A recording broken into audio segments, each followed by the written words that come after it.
Alô galerinha, bem-vindos a mais uma hora do exercício todos os dias aqui no canal do Professor Guerra, continuando com a primeira aplicação de 2015 do Enem, prova azul, questão 74 diz: a palavra biotecnologia surgiu no século XX, quando o cientista Herbert Boyer introduziu a informação responsável pela fabricação de insulina humana em uma bactéria, para que ela passasse a produzir a substância.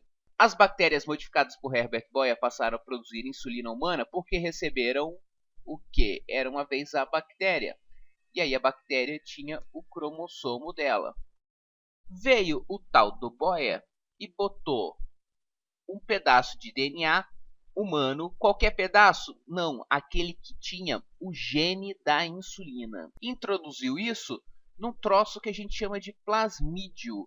O plasmídio é um segmento circular de DNA, é como se fosse uma espécie de cromossominho acessório. Ele é menor, bem menor do que o cromossomo da bactéria, e ele serve para fazer transferência de informação genética entre bactérias. Não vamos entrar muito no mérito aqui do que é o plasmídio, mas a ideia é que a gente usa ele como vetor para colocar o gene de interesse dentro da bactéria. Então veio o cara, abriu esse plasmídio, colocou lá dentro o gene e aí colocou esse plasmídio com o gene dentro da bactéria, que a gente chama de transformação da bactéria. E aí agora eu tenho a bactéria com o cromossomo dela, normal, como ela sempre teve, e, além disso, um plasmídio que contém o gene da insulina. E aí, quando ela expressa as proteínas aqui do plasmídio, ela vai expressar, inclusive, a insulina. Então, o que a bactéria recebeu? A sequência de DNA codificante de insulina humana. Simples assim. Resposta, então, letra A. De A, que sem graça. Vamos dar uma olhada nas outras. Letra B, proteína sintetizada por células humanas. O que adianta você dar uma proteína de insulina para a bactéria? Ele disse a informação responsável pela fabricação da insulina e não a insulina. Isso está errado.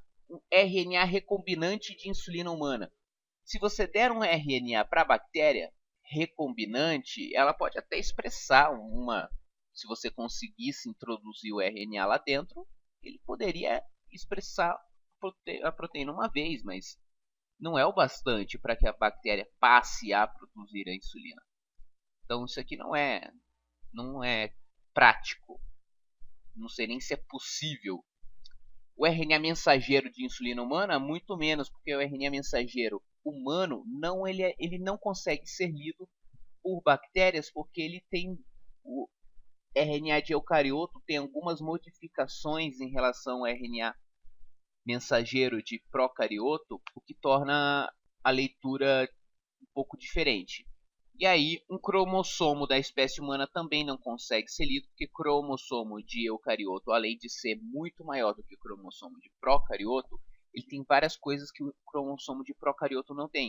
O cromossomo de eucarioto tem telômero, ele é linear, ele tem vários introns, as sequências reguladoras são diferentes. Então, várias etapas na expressão gênica e na própria estrutura do cromossomo são diferentes de bactéria para humano. Não funciona colocar um cromossomo inteiro dentro da bactéria. Por isso você precisa botar o gene, e não é nem o gene como ele vem in natura. Ele, na verdade, isso aqui seria uma coisa que a gente chama de cDNA. É um DNA feito a partir do RNA mensageiro, tá? Já sem certas partes do DNA humano que a bactéria não conseguiria interpretar. Já ele é preparado para ser lido para bactérias, e aí você coloca dentro de um plasmídio que a bactéria consiga ler para poder executar esse gene. Então é isso aí, galerinha. Se você gostou, dá um joinha aqui no vídeo, dá um joinha lá no Facebook também, se inscreve no canal. Todo dia tem exercício novo, amanhã tem mais e até a próxima.